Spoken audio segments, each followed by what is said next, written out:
Hola, buenas tardes a todos. ¿Cómo están? ¿Me escuchan bien? Sí, sí. Hola, María Angélica. Hola, ¿cómo Bueno, estás? damos unos minutitos más, apenas a ver si ingresa alguien más y ya directamente arrancamos.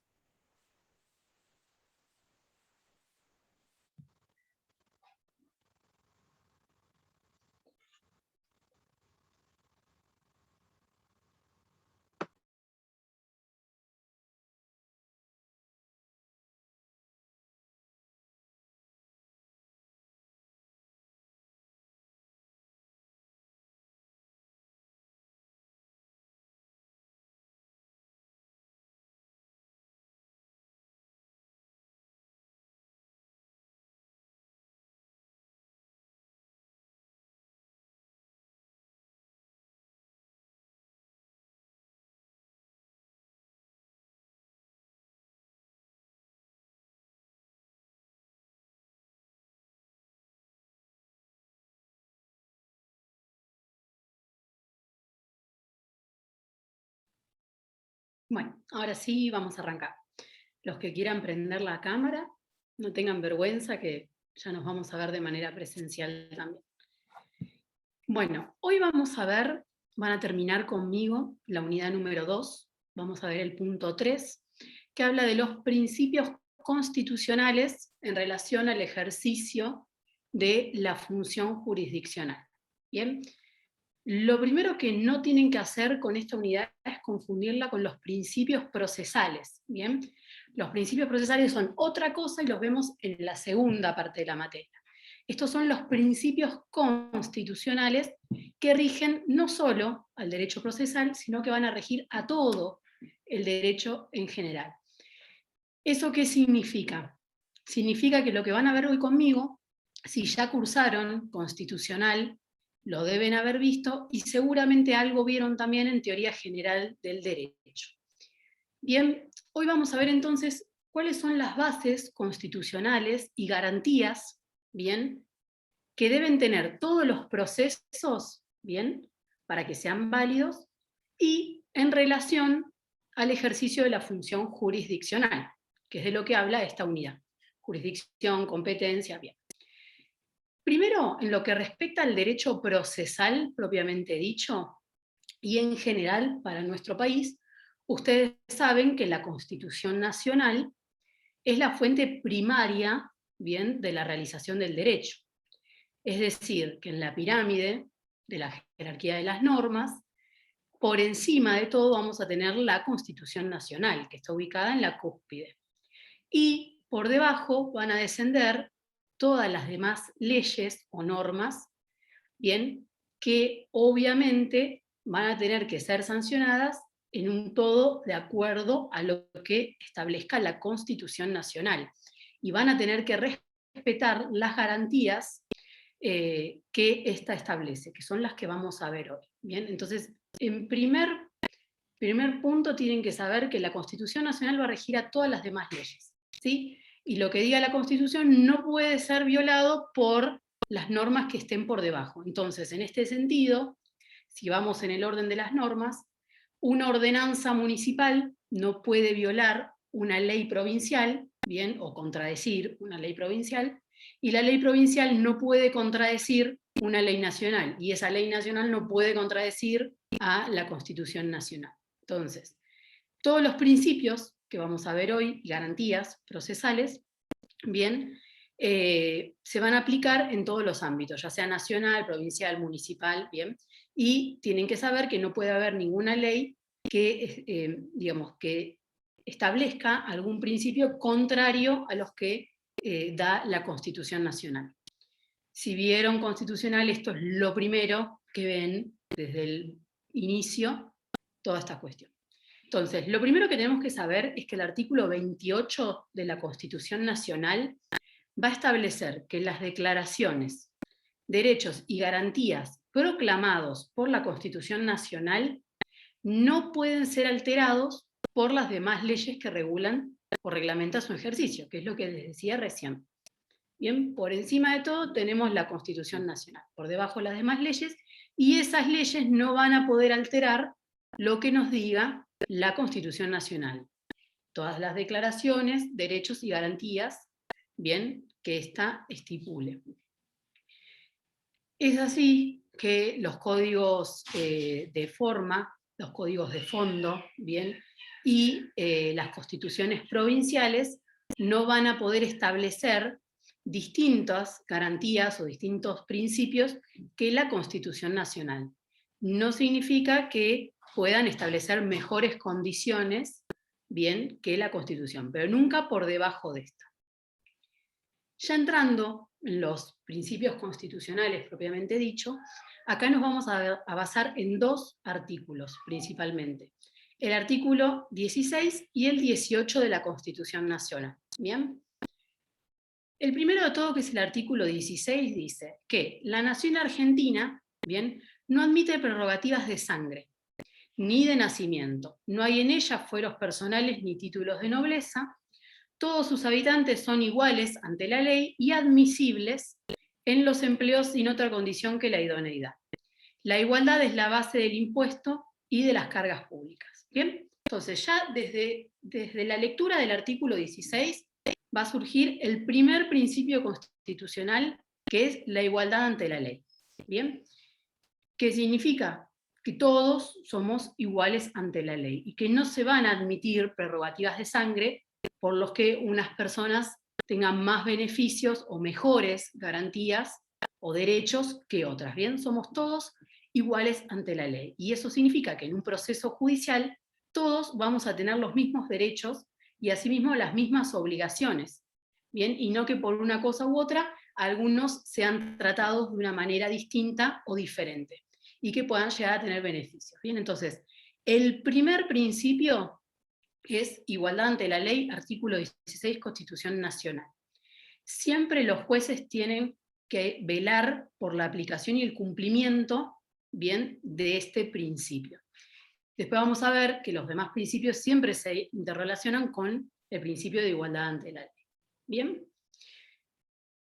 Pasando al artículo 18, vamos a ver que de este desprenden un montón de principios. Bien, todos los que vamos a seguir viendo desprenden del artículo 18. Y dice, ningún habitante de la nación puede ser penado sin juicio previo fundado en ley anterior al hecho del proceso, ni juzgado por comisiones especiales o sacado de los jueces designados por la ley antes del hecho de la causa. Nadie puede ser obligado a declarar contra sí mismo, ni arrestado, sino en virtud de una orden estricta de autoridad competente. Es inviolable la defensa en juicio de la persona y de los derechos. No se vuelvan locos por copiar, primero porque lo tiene el artículo 18, que lo van a poder leer de cualquier lado, y segundo porque a medida que vayamos hablando de los principios, vamos a ir repitiendo. Entonces, el primer principio que se desprende del artículo 18 es que nadie puede ser penado sin juicio previo. Ahí tenemos el primer principio, juicio previo. ¿Qué significa? Como la frase lo indica, nadie puede ser castigado ni condenado sin haber transitado antes por un juicio, con todas las etapas que ese juicio tiene. ¿Bien? Y sentenciado mediante el debido proceso. ¿Bien? Es decir, ¿qué significa? Que primero tiene que haber una acusación por la comisión de un delito o de un hecho ilícito. Luego, esa acusación tiene que ser probada por medio de las pruebas ofrecidas por las partes. Y por último, el juez, con todas las pruebas que tiene a la vista, decidir si realmente corresponde una condena, una pena o no. Si lo condena o lo absuelve, si da curso a la demanda o si rechaza en materia civil la demanda. Por lo general, cuando hablamos de condena, hacemos referencia a un juicio penal. Bien, cuando hablamos en lo civil, no hablamos de condena, sino que hablamos de si se hace lugar a la demanda o se rechaza la demanda. Bien, que el rechazo de la demanda sería el equivalente a la absolución en materia penal. Son distintas terminologías que las van a ir adquiriendo a medida que vayan cursando todas las materias. ¿Bien? Pero en líneas generales, en esta materia y en este punto del programa en particular, hablamos de condena o castigo. Bien, entonces, el primer principio, juicio previo, nadie puede ser condenado, bien, ni obligado a cumplir con una condena si no hay un juicio previo. ¿Qué significa que haya un juicio previo? Bueno, que haya una acusación, en materia civil que haya una demanda, que la demanda, bien, diga, bueno, esta persona cometió tal delito, o esta persona no cumplió con lo que tenía que cumplir, o bueno, vamos a ir viendo adelante todos los tipos de procesos, que se ofrezcan las pruebas, bien, para poder defenderse, y que con todas las pruebas producidas el juez dicte una sentencia, bien, ya sea de condena o absolutoria, o haciendo lugar a la demanda o rechazando la demanda en materia civil. Recién después de todo eso una persona puede ser condenada y obligada a cumplir con la pena impuesta en la sentencia sin que se haya violado esta garantía del juicio previo. ¿Bien? Siguiendo con el artículo 18, van a ver que dice que ningún habitante puede ser juzgado por comisiones especiales o sacado de los jueces designados por la ley anterior del hecho de la causa. ¿Qué significa esto? Este es el principio llamado juez natural o legal, y lo van a ver el resto de la carrera.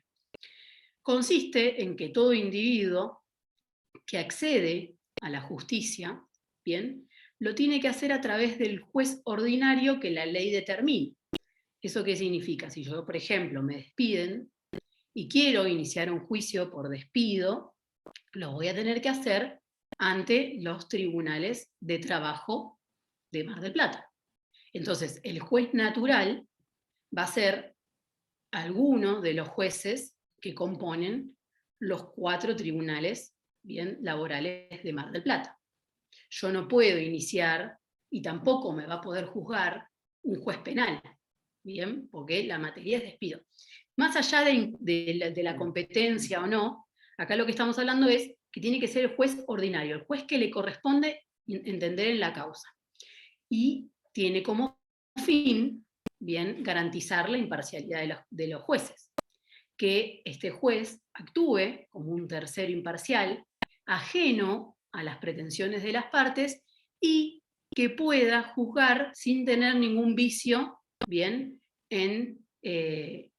o interés, bien, en la causa.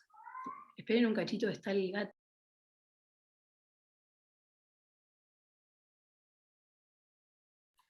Perdón, estaba maullando el gato y no me iban a escuchar nada. Les decía, cuando hablamos de juez natural, hacemos mención al juez ordinario de la causa, juez que le corresponde entender. Pero no solo el juez ordinario, sino el juez que le corresponde entender en ese momento. Es decir, no es que yo inicio un proceso y dice, bueno, ahora vos te asignamos a este juez. No. Sí puede pasar que en el transcurso del proceso, por ejemplo, un juez se jubile, bien, y venga otro juez. Ahí no viola la garantía del juez natural, ¿sí? ¿Por qué? Porque es un juez que va a entender en la materia y demás. Ahora, si ese juez que ingresa, por algún motivo, considera que no va a poder garantizar la imparcialidad, tendrá, como van a ver en la bolilla o en la unidad de juez, podrá excusarse de entender bien en esa causa para precisamente no violar esta garantía constitucional. De la misma manera que las partes pueden plantear una recusación con o sin causa, que eso lo van a ver, si es que no lo vieron, lo van a ver cuando vean la unidad de juez. Entonces, cuando hablamos de juez natural o legal, bien, vamos a hacer mención al juez ordinario de la causa. Entonces, por ejemplo, si se produce un homicidio, el juez, o sea, el hecho va a tener que ser juzgado por alguno de los jueces criminales que corresponda del lugar donde se cometió el delito, que hayan sido nombrados antes de la comisión del delito, bien, no después, salvo la excepción que yo les decía, que si un juez se jubila e ingresa un juez nuevo, no se viola la garantía de juez natural. Y después, lo que la Constitución Nacional trata de evitar, bien, es que se formen comisiones especiales para juzgar ese delito. y que digan, bueno, por este delito te van a juzgar a estas personas, ¿bien? Que las pusimos ahora. No, eso no se puede. No existen comisiones especiales, ¿bien?, en nuestro país. No deben confundir comisiones especiales con el juicio por jurado. Bien, el juicio por jurado lo van a ver en penal, es una forma, bien, de llevar adelante un proceso en donde se conforma un jurado de personas que no son jueces, bien, no son abogados, sino que forman parte de la población, y ellos, en base a las pruebas y demás, no es que deciden, sino que le indican al juez que consideran que una persona es o no inocente o culpable. Esto a grandes rasgos. O sea, si me llega a escuchar un penalista me mata. Pero para que ustedes lo entiendan, hasta que cursen penal, ¿bien?, no tienen que confundir comisiones especiales con un juicio por jurado. ¿Bien? El juicio por jurado está establecido por ley y es así. Y no viola la garantía de juez natural. ¿Por qué? Porque el que efectivamente dicta una sentencia es un juez, no es el jurado. ¿Sí? Además, el juez va a estar siempre viendo todo el proceso. ¿Bien? Entonces, juez natural, juez que le corresponde entender en razón de materia y demás, competencia, territorio, bueno, todo lo que ustedes ya vieron, y que haya sido nombrado con anterioridad a la comisión del delito o del hecho, bien, que se está culpando. ¿Alguna pregunta hasta acá de estos tres que vimos? ¿No? Viendo en el chat no tenemos Perfecto. preguntas. Bueno, seguimos entonces. Siguiendo con el artículo 18, vamos a ver que dice que ningún habitante puede ser penado sin juicio previo, como veíamos recién, fundado en ley anterior al hecho del proceso. Este es el cuarto principio. Tiene que haber una ley anterior, bien, a la comisión del delito o al hecho. Esto que vemos acá, que es la irretroactividad de la ley. Todas las leyes en Argentina no tienen retroactividad, es decir, no se van a aplicar para atrás a un hecho que se cometió anterior a la sanción de esa ley, salvo que la ley lo estipule así, como por ejemplo el Código Civil y Comercial, que para algunas cuestiones se aplica de manera retroactiva a hechos anteriores, o en materia penal tenemos el principio de la ley penal más benigna, que en esos casos, si sale una ley penal que favorece al imputado, se aplica retroactivamente por más que el hecho o el delito se haya cometido antes de la sanción de esa ley. Bien, entonces, el principio general es que existe una irretroactividad de la ley. Uno tiene que ser penado por una ley que haya sido sancionada con anterioridad a la comisión del hecho o del delito. Ahora bien, ¿cuáles son las excepciones? Que la misma ley establezca que es retroactiva, siempre que eso no sea inconstitucional. Ejemplo, algunas cuestiones del Código Civil y Comercial nuevo, o en materia penal, la ley penal más benigna que se va a aplicar al imputado, bien, si es que esta nueva ley, por ejemplo, baja la pena. Entonces, si hoy sale una ley, una reforma del Código Penal y dice que por homicidio la pena va a ser de 8 a 12, y en que está transitando todo el proceso, bueno, por más que el homicidio se haya cometido cuando estaba vigente la ley que tenemos ahora, que es de 8 a 25, se le va a aplicar la nueva ley. Ahí sí hay retroactividad. ¿Por qué? Porque la ley así lo estipula, ¿bien? Y no es inconstitucional. En todas las demás cuestiones o en todos los demás casos, siempre la sentencia debe fundarse en una ley que sea sí o sí anterior al hecho o al delito que motiva ese proceso. Bien, entonces, por ejemplo, si yo en el 2004, 2005, se dicta una ley que va a prohibir matar, no sé, animales, por ejemplo. Bien, y yo en el 2003 maté un animal y se prueba que maté un animal. Bueno, a mí no me van a poder condenar en base a esta nueva ley del 2004-2005, ¿bien? ¿Por qué? Porque aplica el principio de retroactividad de la ley. ahora delito lo cometí cuando en un momento ya no era delito. Entonces, ¿qué va a pasar? De este principio, bien, van a salir dos subprincipios, que son muy importantes. Uno es el de legalidad o reserva, bien, y el otro, que es lo que yo les hablaba recién, de retroactividad de las leyes. El subprincipio de legalidad o reserva lo van a ver en el artículo 19 de la Constitución Nacional, que dice: ningún habitante de la nación será obligado a hacer lo que la ley no manda, ni privado de lo que ella no prohíbe, que es lo que les decía recién con el ejemplo. Si yo, es un ejemplo horrible, pero no importa, si yo en el 2003 maté a un animal y en ese momento no era delito, a mí no me van a poder juzgar en base a la garantía constitucional de legalidad o reserva del artículo 19. ¿Por qué? Porque cuando yo lo realicé no era delito, no había ninguna ley que lo prohibiera. Entonces, todo lo que no está prohibido, bien, está permitido.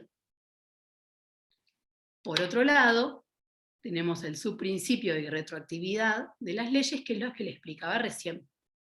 No van a ser retroactivas salvo las excepciones en materia penal, de ley penal más benigna, bien, que ahí sí se permite la irretroactividad, siempre que esta ley sea más benigna, ¿no? Si sale una ley que perjudica la posición del imputado, bueno, ahí no.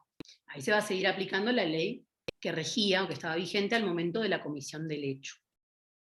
Y por otro lado, la excepción de los casos en que la ley nueva plantea o deja estipulado la irretroactividad, es decir, que se pueda aplicar a situaciones jurídicas o hechos anteriores a la sanción de la ley, como tenemos algunos casos en el Código Civil y Comercial nuevo.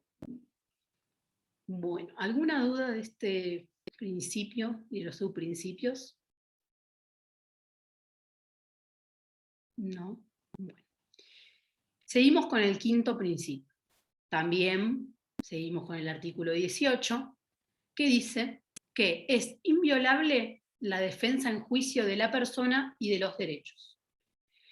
Esto significa que la Constitución Nacional nos va a asegurar, a nosotros como individuos, que durante lo que dure el proceso, bien, toda persona va a tener derecho a ser defendido para poder demostrar su inocencia. Entonces acá hablamos de la inviolabilidad de la defensa en juicio. Todas las personas tienen derecho a ser defendidos. ¿Por qué?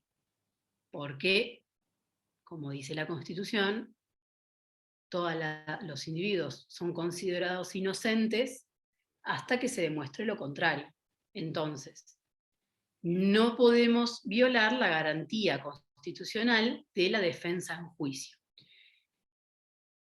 Esto significa que, por ejemplo, si una persona no puede, por medios económicos, acceder bien, a un proceso, a su defensa, el Estado le va a proporcionar un abogado que lo defienda. ¿Bien? Por ejemplo, en materia penal tenemos los defensores oficiales, que mucha gente opta, bien, por llevar a cabo su defensa por medio de los defensores oficiales. La existencia de los defensores oficiales es precisamente para no violar el principio de defensa en juicio. Este principio no solo abarca la posibilidad, bien, de poder presentarse a un juicio, sino también la posibilidad de ser oído durante todo el proceso. Bien, las partes van a poder pedir que los jueces los convoquen y cumplir con el derecho a ser oído. Y también comprende el derecho a poder producir pruebas y controlar las pruebas que las otras partes produzcan.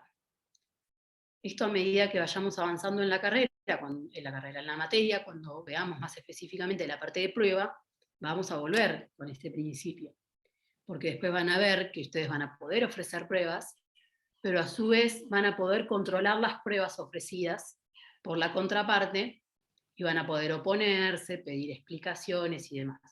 Todo eso es para no violar el principio de defensa en juicio. Bien. Siguiendo con el artículo 18, vamos a ver que, por último, nos dice que nadie puede ser obligado a declarar contra sí mismo. Y también nos dice que van a quedar abolidos la pena de muerte y toda especie de tormento o azotes. Hoy lo leemos y nos parece una aberración, pero al momento de la sanción, ¿bien?, de la Constitución Nacional era algo bastante habitual. ¿Bien? Entonces, ¿qué significa este principio de la no obligatoriedad de la declaración contra sí mismo? Significa que nadie está obligado a declarar en contra de sí mismo. Aunque yo sepa que soy culpable, puedo presentarme y decir que no lo soy. Y puedo decir no declaro. Por ejemplo, en penal puedo negarme a declarar. ¿Bien? Y eso no va a generar una presunción en mi contra. ¿Bien? ¿Por qué? Porque la Constitución Nacional me habilita a que yo pueda, ¿bien?, no declarar en contra de mí mismo. ¿Sí? Y además le agrega el parrafito de que queda abolido para siempre la pena de muerte, toda especie de tormentos y azotes, que acá no estamos hablando solo físicamente, sino también psíquicamente, todo el tema, los tipos de tormentos. ¿Para qué? Para que no haya un vicio, ¿bien?, en mi voluntad y que me obliguen a mí, de alguna manera, a declarar en contra de mí mismo. ¿Bien? Entonces, esta garantía, esta última parte del artículo 18, que es muy importante, que ustedes tienen que tener en claro, que nadie va a estar obligado en ningún juicio a declarar en contra de sí mismo. Y que nadie puede ejercer algún tipo de coacción, cualquier tipo de coacción, para que esa persona declare en su contra. ¿Bien? ¿Alguna pregunta hasta ahora?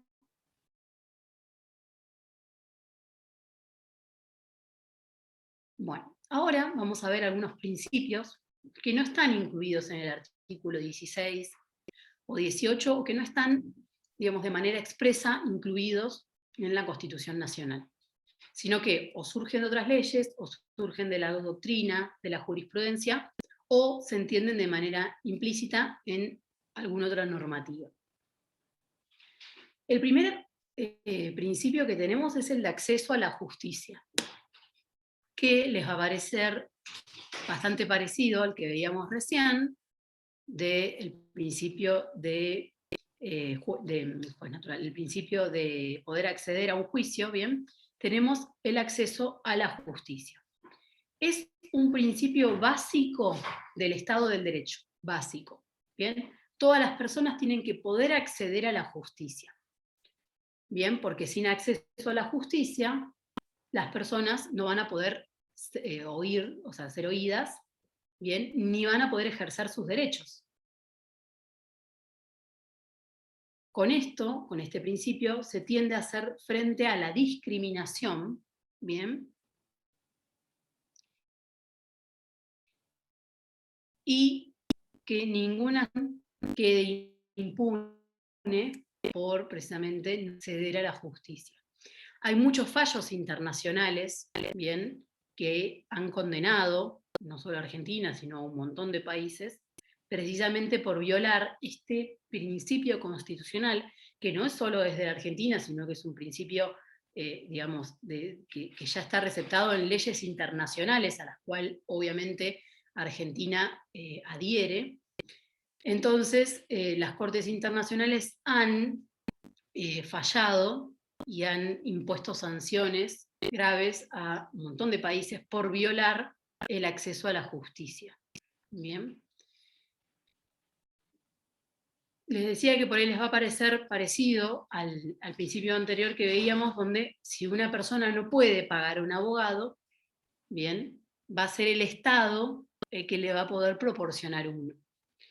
Ya cuando veamos la parte de abogado, vamos a hablar que el Colegio de Abogados tiene un consultorio jurídico gratuito, en el cual las personas que por ahí carecen de recursos económicos pueden ir y asesorarse, no solo como demandados, sino con actores, porque hoy cuando yo les nombraba lo del defensor oficial, eso es para los casos penales, ¿bien? En donde haya un imputado. Pero acá estamos hablando de cuando nosotros queremos reclamar y acceder a la justicia, vamos a ser actores, bueno, tenemos la posibilidad de, si no contamos con los recursos económicos, poder acceder a un abogado, bien, que nos lo va a proporcionar el colegio de abogados, ya sea por medio del consultorio jurídico gratuito o por medio del sorteo de un listado en el colegio de abogados, donde te sortea entre todos los abogados de la matrícula para que vos lleves adelante ese caso de manera gratuita. ¿Bien? Y con esto garantizar el acceso a la justicia, que lo tiene que garantizar el Estado, nada más que lo canaliza por medio del colegio de abogados. Eso es igual en todo nuestro ordenamiento jurídico. En materia penal es distinto, porque bueno, en materia penal ustedes van a ver que ya son cuestiones todas de orden público. En muchos de los delitos directamente es el Estado el que va a llevar adelante la acción, bien, entonces ahí vamos a tener defensores oficiales. Pero en todos los demás procesos vamos a tener abogados que puedan llevar adelante nuestra pretensión sin que nosotros contemos con los medios económicos. Por ejemplo, en laboral existe un sistema que se llama JUTRA, que es un sistema donde el trabajador, que por ahí no cuente con medios económicos para poder afrontar el pago de un abogado, ingresa por la web, carga todos sus datos y el sistema le sortea un abogado, ¿sí? Y ese abogado va a ser, digamos, va a llevar adelante su pretensión. Esa lista de abogados se anotan, por ejemplo, si yo quisiera estar anotada en Ajutra, voy, me inscribo como abogada, y si a mí me sortean, bien, un caso, yo ahí no puedo cobrar pacto de cuota litis, que es el honorario que cobra el abogado a su cliente. Laboral se llama pacto de cuota litis. Tampoco puedo celebrar un convenio de honorarios, ¿sí? Sí voy a poder cobrarle a la contraparte si gano el proceso, ¿bien? O si se llega a un arreglo. Pero no voy a poder cobrarle pacto de cuota o convenio de honorarios al actor, que sería mi cliente. Precisamente porque como no cuenta con los medios económicos para poder acceder a justicia y para que nadie se quede sin reclamar precisamente por la falta de medios económicos y para cumplir con el derecho a la garantía constitucional de acceso a la justicia, el Estado proporciona todos estos medios. ¿Bien? ¿Alguna duda? ¿Me quieren preguntar algo? Yo sé que no es un tema Profe, muy y si por ejemplo divertido. La segunda parte es más. no ganás ese juicio, Si yo no gano en ese juicio, entonces el abogado no cobra nada. no cobra nada gratis. Exactamente. Más allá de que, por ejemplo, en los procesos laborales, el trabajador ya goza, bien, del principio de gratuidad. Eso significa que si yo pierdo el juicio, o sea, si el actor, que es el trabajador, pierde el juicio, ninguno de los abogados vamos a poder cobrarles al actor, al trabajador, porque goza del principio de gratuidad por la ley de procedimiento laboral y por la ley de contrato de trabajo. Bien, en civil es distinto. En civil lo que nosotros vamos a tener es que si vemos que si se pierde el juicio, nuestro cliente no va a poder afrontar los gastos, bueno, si se dan las condiciones vamos a poder tramitar un beneficio de litigar sin gastos. Eso lo vamos a ver también en esta materia. Son en algunas cuestiones, en algunos no siempre se da el beneficio de litigar sin gasto. En civil, a diferencia de lo laboral, el beneficio de litigar sin gastos es provisorio hasta que la persona mejore de fortuna. Entonces, si esa persona mejora de fortuna, nosotros vamos a poder cobrarle nuestros honorarios. Esto siempre hablando para el caso en que se pierda el juicio, como me preguntaba Horacio. Si el juicio se gana, bueno, ya vamos a ver que las costas siempre son al vencido, que es el principio general. Entonces, nosotros, como abogados del actor, vamos a cobrarle los honorarios al demandado vencido. Más allá de que podamos tener un convenio de honorarios o un pacto de quota litis en laboral con el actor. Ahora, si perdemos el juicio, bueno, si en civil no hay un beneficio de litigarse y gasto, podremos cobrarle los honorarios a nuestro cliente, pero en laboral no. En laboral, ya sea por el sistema JUTRA o por contratarte el trabajador de manera particular, si se pierde el juicio no cobramos honorarios. ¿Bien? ¿Cuál es la diferencia entre el sistema JUTRA y que te contraten de manera particular? Que el sistema JUTRA, aunque ganemos el juicio, nosotros no vamos a poder cobrarle a nuestro cliente un pacto de quota litis.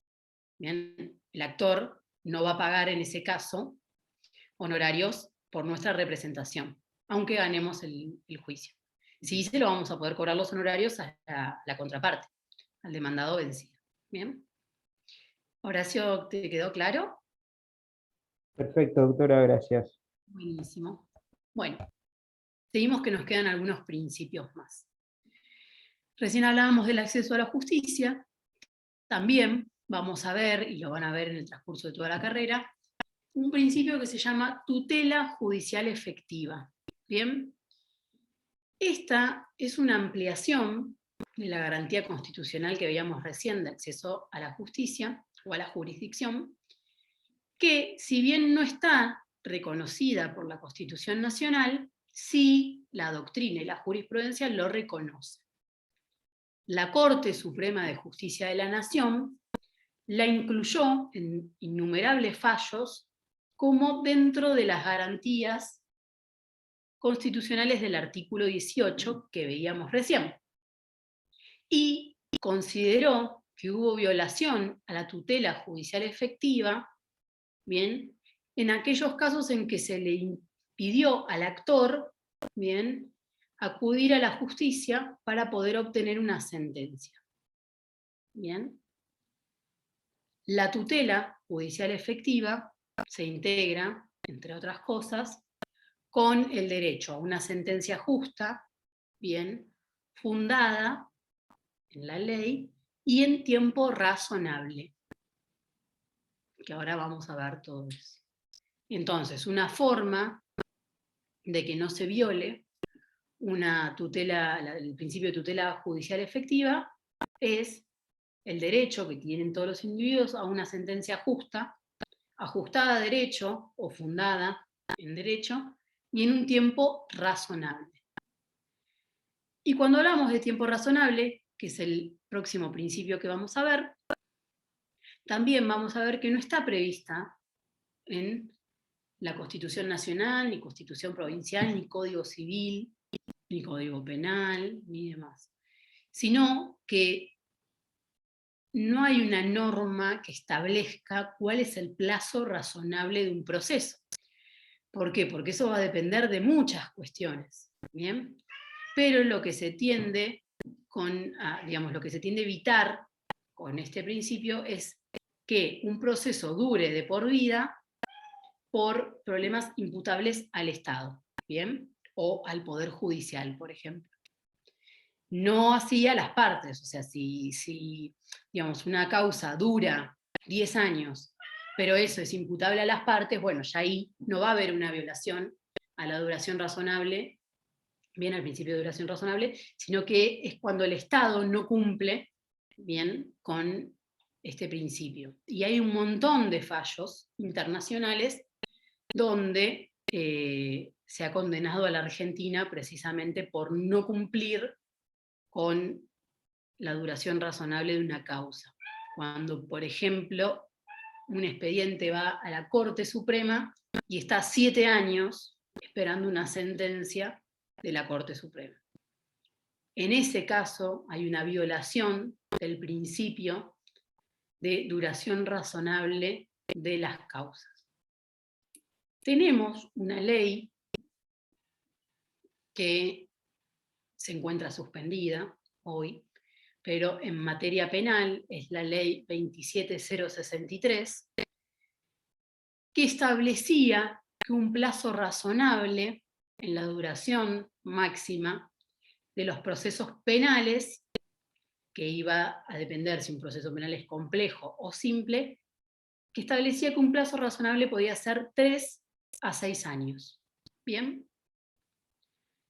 El DNU 257 del 2015 suspendió, bien, la aplicación de la 27063 y en consecuencia del tiempo que estipulaba de la duración de los procesos penales. Sí podemos encontrar, por ejemplo, en los códigos procesales normas que tienden a hacer cumplir con este principio razonable.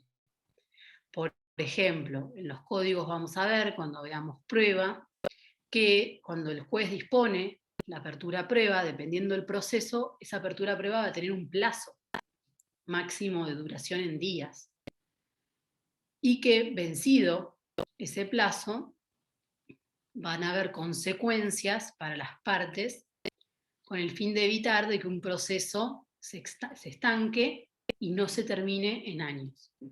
También vamos a ver que el demandado cuenta con herramientas para hacer que el proceso avance y no se quede estancado, de la misma manera que el actor va a contar con esas herramientas. Por ejemplo, la caducidad de instancia, que lo vamos también a ver cuando veamos los modos anormales de terminación del proceso, en la segunda parte.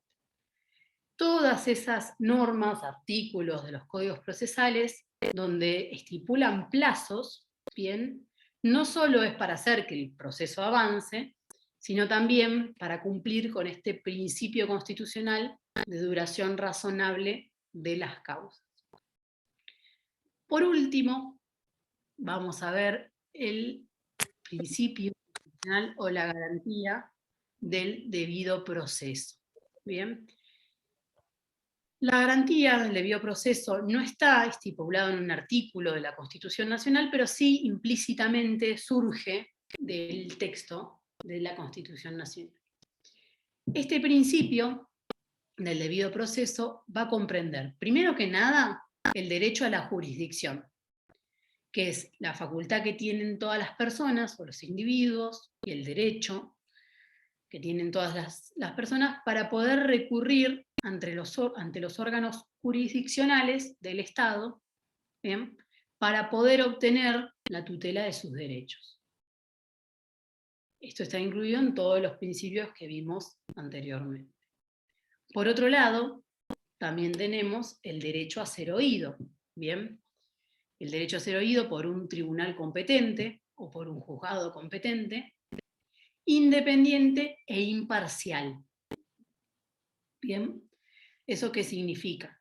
Que los jueces no van a, o sea, el poder judicial es un poder independiente y no va a depender de los demás poderes del Estado. No va a depender del poder legislativo ni del poder ejecutivo. Bien, y por último, dentro del principio o del derecho o la garantía del debido proceso, vamos a encontrar el derecho a la protección y asistencia consular para el caso de los extranjeros. Ustedes tienen que saber que cuando hay un extranjero, bien, que por ahí no sé, o esté viviendo acá o esté de paso, eso lo van a ver con el doctor Verdi, y, por ejemplo, comete un delito o sufre un delito, puede acceder y tiene derecho a acceder a la justicia argentina. Y lo va a hacer por medio de la protección o asistencia consular.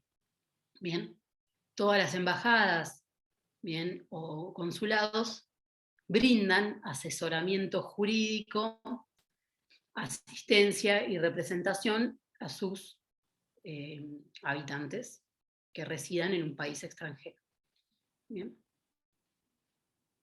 Por último, cuando recién hablábamos de la función jurisdiccional, que lo vamos a volver a ver en la unidad 4, que es la de juez, tienen que saber que existen 4 principios que son súper importantes a la hora de la función jurisdiccional. ¿Bien?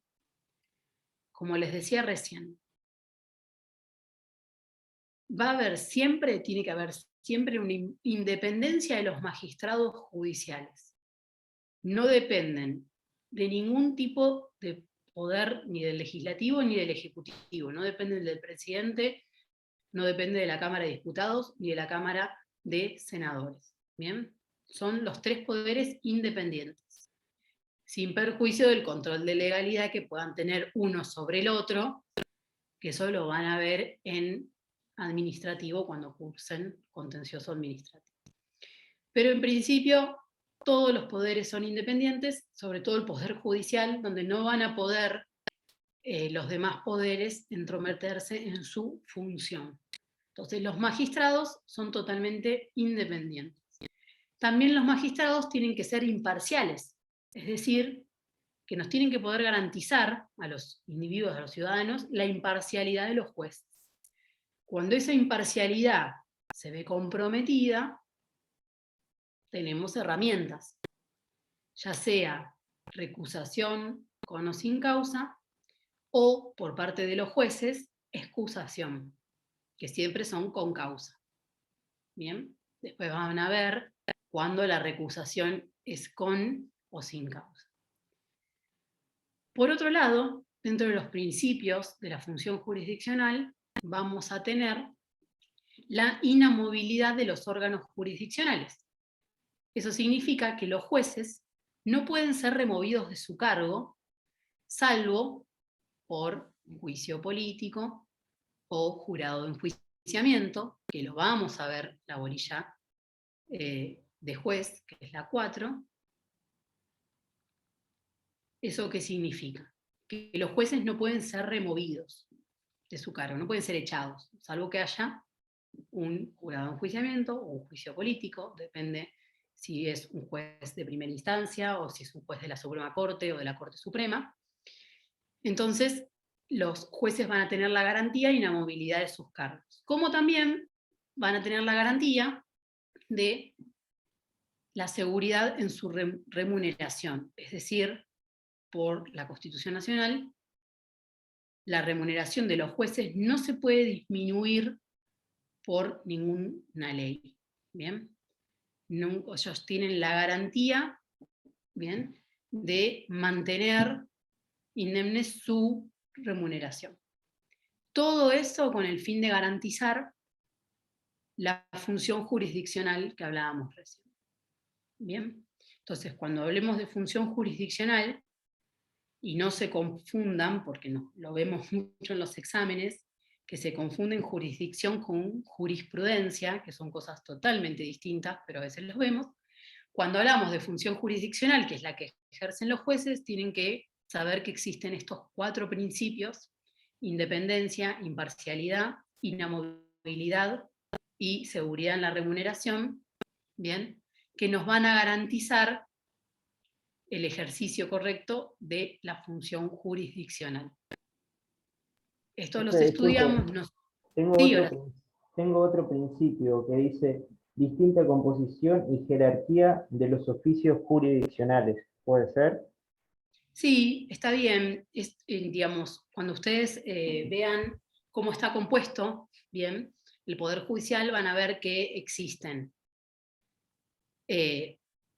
jueces de primera instancia, dentro de la justicia ordinaria, ¿no? Jueces de primera instancia, jueces de Cámara, Suprema Corte, Corte Suprema. Después van a ver cómo vamos a llegar, si es que podemos llegar a la Suprema Corte o Corte Suprema.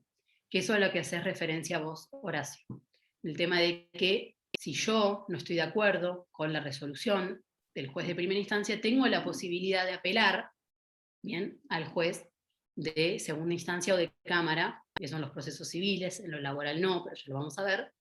Y en el caso de los laborales, bueno, por medio del recurso extraordinario, si hay una inaplicabilidad de ley o doctrina legal, inconstitucionalidad, bueno, incongruencia y demás, poder ir a un órgano superior, que es la Suprema Corte. O sea, nos garantizan que no va a ser una sola persona, un solo juez o un solo tribunal el que decida y que nosotros no podamos recurrir bien esa resolución. Bruno me pregunta qué diferencia hay entre los términos imparcial e impartial. No sé de dónde lo estás leyendo. Impartial no existe, es imparcial. No sé si por ahí tenés algún apunte. Si es así, debe haber quedado mal, porque no lo leí en ningún lado. Horacio, ¿te quedó claro? Sí, doctora, gracias. No, de nada. Bueno, como les decía recién, tenemos estos 4 principios en torno a la función jurisdiccional, que no son principios constitucionales, pero igual los vemos en esta unidad, y después todos los demás principios constitucionales que vimos recién: garantía del debido proceso, duración razonable de las causas, tutela judicial efectiva, acceso a la justicia, no obligatoriedad de declarar contra sí mismo, inviolabilidad de defensa al juicio, irretroactividad de las leyes, legalidad, reserva, bueno, todos los que vimos recién. Es un tema no muy divertido, pero es un tema que se suele preguntar en el examen, ¿bien? ¿Por qué? Porque no solo le va a servir para esta materia, sino que les va a servir para toda la carrera. Y lo van a volver a ver en todas las materias, sobre todo en penal.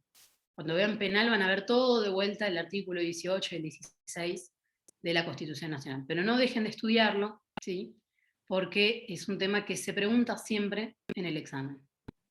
Siempre hay alguna pregunta, aunque sea chiquitito, de explicar algún principio constitucional, ¿bien? O garantías constitucional en torno al ejercicio de la función jurisdiccional, que es como dice el título de la unidad. ¿Me quieren hacer alguna pregunta, alguna duda? A Algo mí que no no me les quedó haya... claro la seguridad en la remuneración. O sea, el último principio no me quedó claro. Bien, Mariana, los jueces, bien, tienen seguridad en su remuneración, es decir, que no pueden, o sea, no puede salir una ley, bien, que prevea que se les disminuya su remuneración. Es por eso que hay tanto conflicto o debate en torno a la ley de impuesto a las ganancias, que obviamente no se la pueden aplicar a los jueces. ¿Por qué? Porque la Constitución Nacional prevé la seguridad en la remuneración de los jueces y que su salario no se puede ver afectado por ningún tipo de impuesto nuevo, bien, como puede ser la ley de impuesto a las ganancias. Sin embargo, salió una ley y la votó el Congreso, y bueno, por ahora no ha sido declarada inconstitucional, donde los jueces nuevos, los que asumen ahora, sí pagan impuesto a las ganancias, que eso antes no pasaba. Los jueces que ya están designados no pagan impuesto a las ganancias, entonces con eso no ven un perjuicio, bien, en su salario. Esto también para evitar que se suspenda el servicio de justicia. Por ejemplo, que los jueces puedan llegar a hacer paro por haber visto perjudicado su salario, y que con eso se queden toda la población y los individuos sin acceso a la justicia. ¿Bien? Eso lo Eso podemos es ver en el la seguridad. artículo 110 de la Constitución Nacional, ¿puede ser? Sí, puede ser. No recuerdo el número exacto, la verdad que para los números artículos no soy muy buena, pero sí. Si lo estás leyendo ahí, Horacio, sí. Sí. Dice, los jueces de la Bueno, Corte Suprema y de los tribunales inferiores de la Nación conservarán sus empleos mientras dure su buena conducta y exactamente. recibirán por sus servicios una compensación que determina la ley y que no podrá ser disminuida de ninguna manera mientras Exactamente. permanecen en su funciones. Exacto. De ese artículo van a ver lo primero que les decía yo, que es la inamovilidad de su cargo mientras dure su buena conducta, que les daba los ejemplos de remoción de los jueces por juicio político o jurado de enjuiciamiento, y en la segunda parte, que van a recibir una remuneración que de ninguna manera por ley va a poder ser disminuida, que es todo el debate que existe en torno a la ley de impuesto a las ganancias y demás. Bien. Igual esta parte de los jueces, no se preocupen si por ahí ahora les quedó medio ahí poco claro, porque en la unidad de juez lo volvemos a ver. Creo que se los da la doctora Giovanello, yo este cuatrimestre no me tocó su unidad, pero creo que lo van a ver con ella y con la doctora Villegas también. Me parece que ellas dos dan esa unidad. Igual, de todas maneras, si tienen dudas, me pueden escribir, no hay problema, me mandan mail, me consultan y yo enseguida les contesto. Bueno, ¿algo más que me quieran preguntar? Si no, Profe, los libero. Sí, yo tengo Florencia. una consulta. Con Sí, respecto cuando dijo el tema de que debía ser a tiempo el debido proceso, no te escuché, se me cortó. que debía ser a tiempo o en un tiempo razonable lo del proceso. Sí, sí. Hoy, por ejemplo, no sé, la causa del correo, que es civil, Mm, tiene 20 años. Eso está violando el derecho a la exactamente. escuela. Sí, sí. No, hay una clara violación de la duración razonable de la causa. Obviamente no conozco los entretelones de por qué, bien, dura 20 años, obviamente hay muchas cuestiones políticas en el medio, pero sí, claramente está violando la duración razonable de lo que se espera que dure una causa.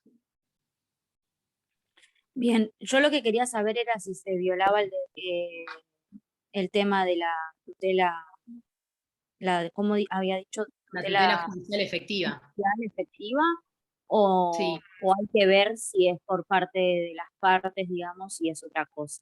sí, en realidad, cuando nosotros hablamos de tutela judicial efectiva y duración razonable de las causas, siempre es una actitud imputable, bien, al órgano jurisdiccional, ¿sí? ¿Por qué? Claro, Porque por para eso, imputar a las partes tenemos, bien, herramientas para poder hacer que el juicio avance. Ahora, cuando, digamos, la demora que existe en que una causa termine es imputable a un órgano jurisdiccional, es decir, al Estado, bueno, ahí sí tenemos una violación clara de las garantías constitucionales que establece, bien, la Constitución Nacional, que es, como yo les decía, el caso en donde, por ejemplo, se apela a la Corte Suprema o a la Suprema Corte y tardan 7, 8 años claro, en sí, sí. resolver. En esos casos sí, y se puede ir, bien, siempre existen remedios o recursos para hacer efectiva y que se cumpla con los principios constitucionales. Por eso es que hubo muchas demandas internacionales en donde el Estado argentino ha sido condenado, bien, por precisamente no cumplir con un plazo razonable de la duración de un proceso. Obviamente que si ninguna de las partes dice nada, puede ser en el caso del correo argentino, de la causa del correo, bueno, va a quedar ahí, y puede ser que dure toda la Claro. vida. Y hay casos donde no, por ahí no son cuestiones políticas, o no interviene el Estado y demás, que también duran muchos años. Pero bueno, ya es imputable a las partes y no al órgano jurisdiccional. Bien. Cuando veamos en la segunda parte caducidad de instancia, ahí vamos a ver bien claro los remedios que tienen las partes para poder avanzar en el proceso y mismo los remedios que tiene el órgano jurisdiccional o los jueces como directores del proceso para hacer que una causa no se estanque y avance. La diferencia entre provincia y nación, donde en nación es obligatorio que los jueces impulsen también el proceso y en provincia no. Es una facultad que tiene el juez de, bueno, pedirle la caducidad de instancia al actor para que la causa no se quede estancada. Pero bueno, eso igual no se preocupen porque lo vamos a ver en la Sí, segunda sí, parte, no se mareen ahora. Bien. Bueno, si no tenemos más preguntas, si no hay ninguna duda, los dejo libres. Conmigo van a tener el miércoles que viene, este no, el otro, creo que es 15, y presencial. Yo les había dicho que nos veíamos directamente el 15, pero no, nos veíamos hoy también, pero ya nos vamos a ver presencial. Bien. Le Cualquier hago otra una preguntita. consultita con respecto al, al temario, digamos. Sí, De la unidad número 1, sí, dice en el punto 3, norma procesal, concepto. sí. Y después lo del tema de las clasificaciones, eso no lo vemos, sería orgánicas, procesar de materiales formales, de orden Sí, eso no público. lo vieron con la doctora Giovanello. Dimos, creo que solamente el concepto, nada más. Entonces seguramente lo vaya a dar. Ah, ok. porque ese tema, sí, seguramente lo van a ver con ella. Perfecto, gracias, Y lo que doctora. es norma procesal, sí. Por lo general siempre lo ven con ella. Si no, cualquier cosa le pueden preguntar, no hay problema. Bueno, si no me quieren hacer ninguna otra pregunta, los libero y nos vemos el miércoles 15. Hasta luego, buenas tardes. Chao, hasta luego, gracias. De nada, hasta luego. Gracias.